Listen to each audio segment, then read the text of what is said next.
My name is Dave Whiteley. I'm from Envisage, and welcome to another of our Friday webinars. This one is entitled Autodesk Inventor Design Accelerators. The Design Accelerator extends design beyond 2D drafting and 3D geometric descriptions to physically based real-world mechanical relationships. We're moving away from sketching and constraints and feature-based modeling to enable us to accelerate designs by working with parts that are based on mechanical relationships rather than geometric descriptions. The Design Accelerator provides tools that help you create parts and assemblies based on real-world attributes such as speed, power, and material properties. This allows designers to shift their focus from creating geometry to ensuring that a model functions accurately. So we'll take a look at design accelerators on a simple assembly. We're going to use a conveyor. So if I move across to Inventor and take this conveyor, the first thing we're going to do is just go to a design view that turns a few parts off and changes the view to where we've got to finish off a bearing housing, bolt it to the back plate, and perhaps add a shaft and some gears and so on. So let's take a start at this. The first thing I want to do is add some fasteners. Number of ways of doing this. If we just take a look at the design accelerator first of all, which is in the design ribbon, you'll notice that we have a bolted connection available to us, the frame generator, which I've gone through in other webcasts in the past, the frame analysis, which goes hand in hand with the frame generator, which is available in Inventor Professional. And then later on we'll be looking at the shaft generator, the gear generator, V-belts, keys, splines, and so on and so forth that we've got available to us in the design accelerators. So I'm not going to go to the bolted connection initially. What I'm going to do is go to Assemble and Place from Content Center. As you are aware, we've got available to us about 750,000 parts from the content centers that you get with Inventor. These can be filtered for different standards should you wish. And in this case, I'm going to add a fastener from here. So I'm going to add a socket head fastener. Okay, now you may not be aware of this, but if you, it's asking me to select a circular hole edge at the moment. But if I just left-click away from any design, you then get the table of sizes, standard sizes for this particular fastener that you can purchase off the shelf are here on the table. One thing that you may not be aware of is that if you keep it as standard, then the fastener, once saved, goes to a content center library location where all the files are created and saved. However, if you tick custom and OK, you're then prompted for a file name for the fastener, which will actually put the fastener in your local workspace. And most importantly, it's editable. So if you need to edit a fastener, perhaps change its length to a non-standard length or stick a wiring hole through it or something like that, if you choose as custom, then you're able to save this as a model in your own workspace and then edit it afterwards. Okay, I'm just going to go back to the table and bring the fastener in again, but this time I'm going to hover over one of the holes on my bearing housing. And what Inventor does is it scans the sizes of, well, it measures the hole, scans the sizes of fasteners available to us, and finds the correct fastener that suits the fit of hole that we're selecting here. So this is bringing up an M10 fastener. As you can see, I've got a red grip here that enables me to stretch the fastener to standard lengths. And then we have an auto drop toolbar up on the screen here.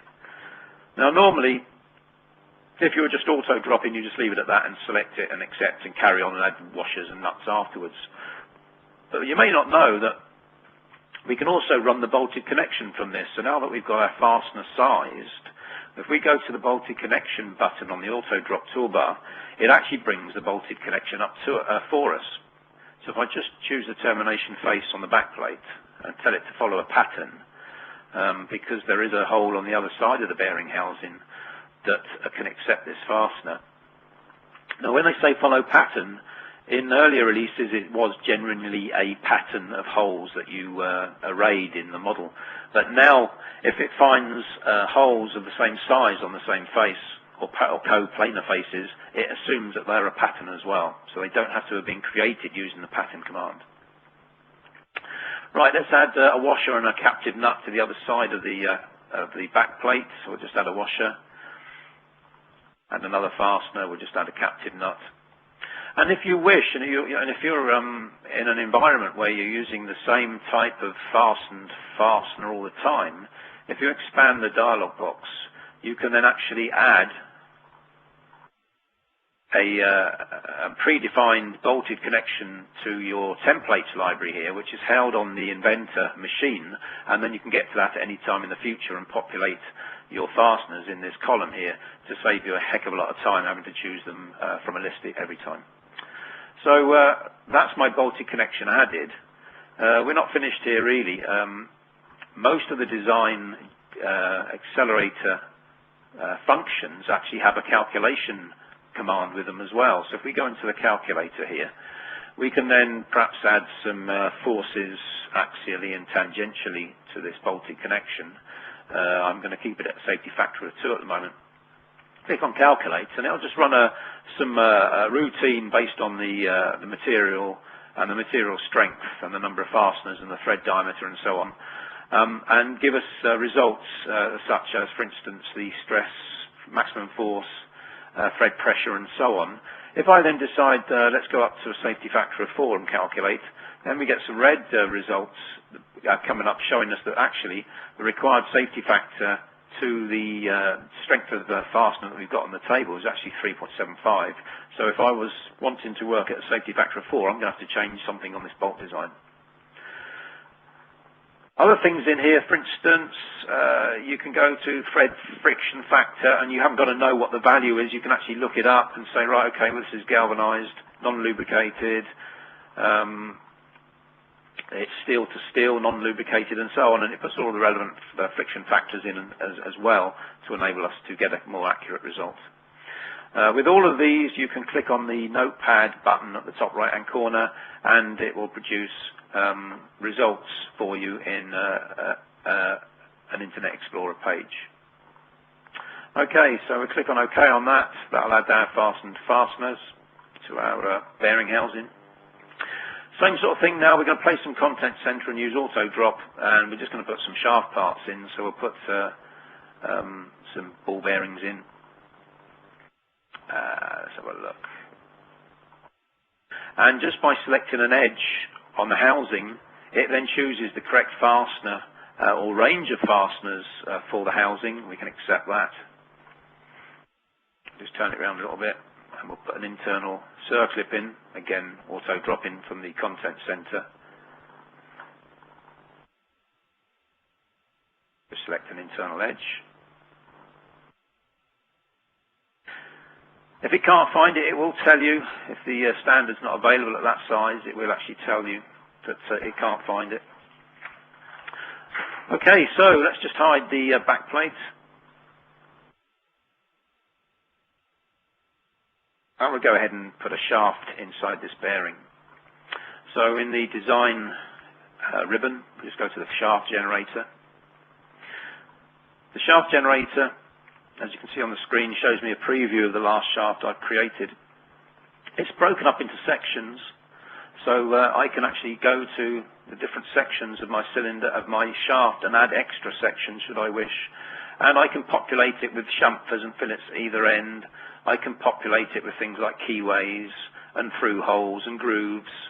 And I can also populate, change the size should I wish, and so on and so forth. You can also save and open templates. So if you've got a template that contains a shaft that you require, and you perhaps use these quite a lot, but you just want to edit it, you can bring in a template that populates the shaft dialog box for you, so you haven't got to fill the values out every time. And also we can place this in position. You tend to work with shafts in assemblies. You very rarely create a shaft as a part file. You tend to push it into an assembly that you're creating at the time. So let's just select the internal bore of the bearing. Perhaps I need to be in line with the face of these shafts up here, and perhaps in line with this plane here, and that'll put the bearing into position, the shaft into position. And again, we've got a calculation tab where we can actually run a calculation on this shaft. I just leave it with one load and two supports, which can actually either be moved on the assembly itself or on the calculation page. Let's just add a force here. And then go to the graphs, and this will give me the bending moments, deflections, stresses, ideal diameter, and so on, shear stresses, etc. for this particular shaft. With this load or these loads, you can add torques and so on to the shaft. And again, we can create a results page that we can print off and send to our clients with all the loads and the supports and the graphs associated with it. Okay, so we'll accept the shaft. Now let's go ahead and add some gears. So we go to the spur gear generator. We also have worm gear and bevel gear design in here as well.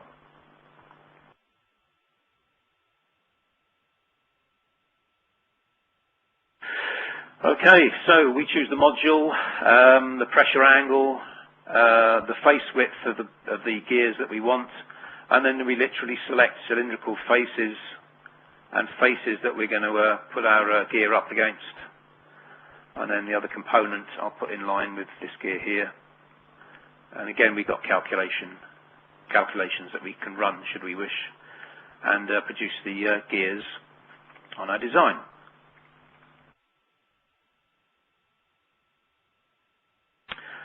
Okay, so we've got a gear at the top here. I want to add a shaft to this, but it's actually a part of the gear. It's actually ground with the gear itself. So I need to edit this part. One useful tip I can give you with assemblies, and not a lot of people use these, is the pre-selection icon up the top here.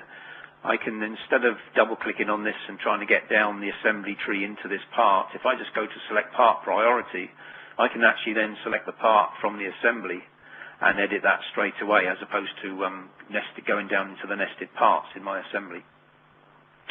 Okay, we've got to manage, and here we'll insert an I feature. Now, an I feature is a saved feature that you created on a part beforehand that you can add to a component. It can be anything you like. This is a shaft segment, if you like, but it's going to be added as a feature to the part, to the gear part itself. So if I just select an arc to centralize it, a face to place it, then this has been created so I can actually pre-select from various sizes for a length variable on this feature. And it adds the feature to the part itself. So this is actually a part of the gear. This is one component. By me adding this I feature, it's still part of this one component. Okay, let's return to the top, back to the assembly. That's added my gears and my shaft segment to this gear, and we'll just add a constraint, a motion constraint to these two shafts, so that I can drive the assembly. There we go.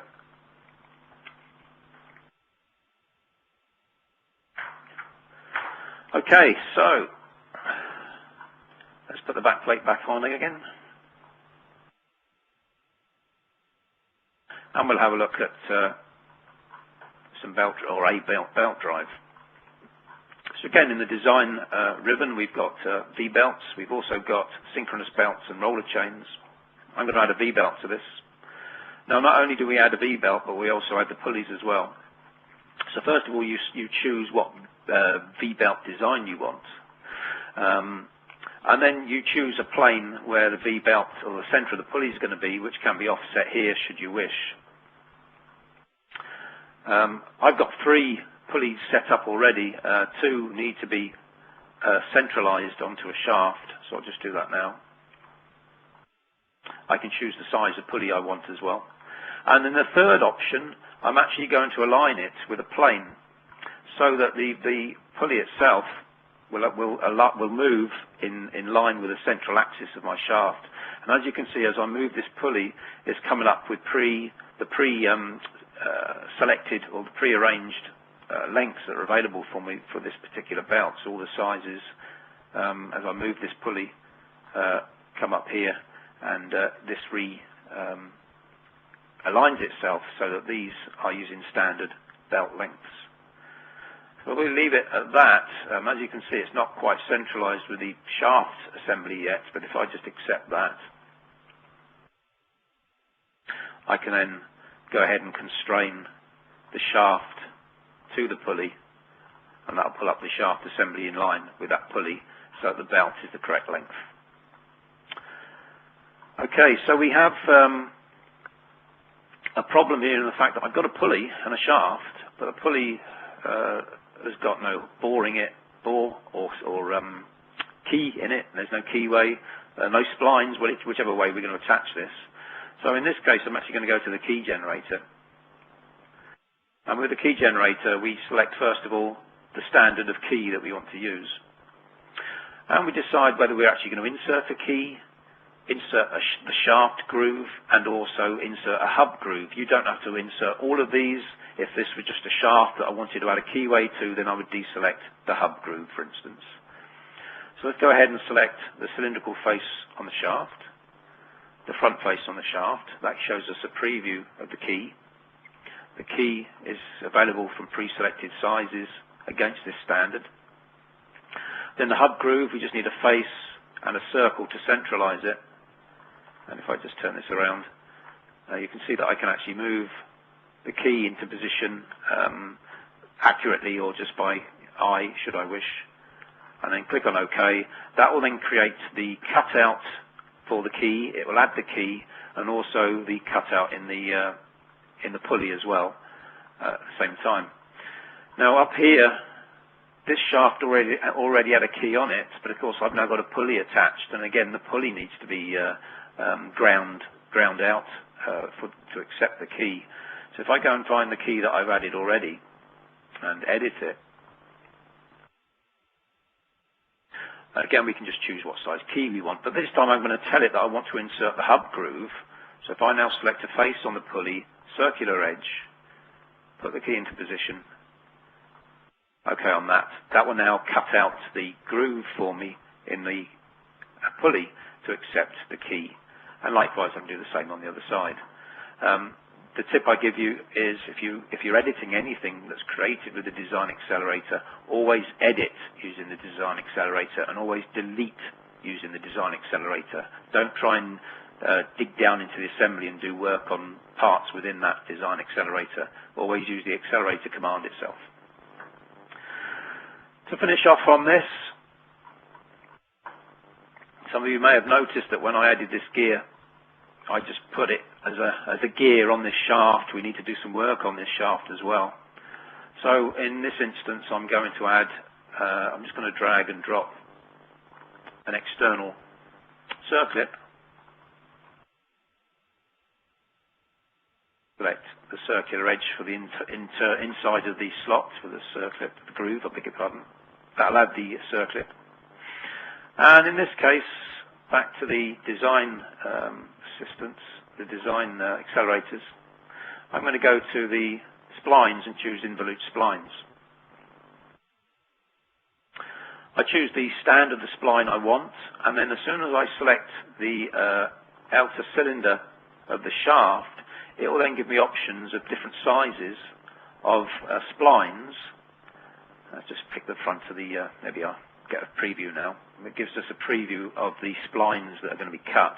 I just need to make these a little bit longer. So I've got the splines covering the whole length of the shaft where the gear is, and also running out to whatever radius I choose down here in the dialog box.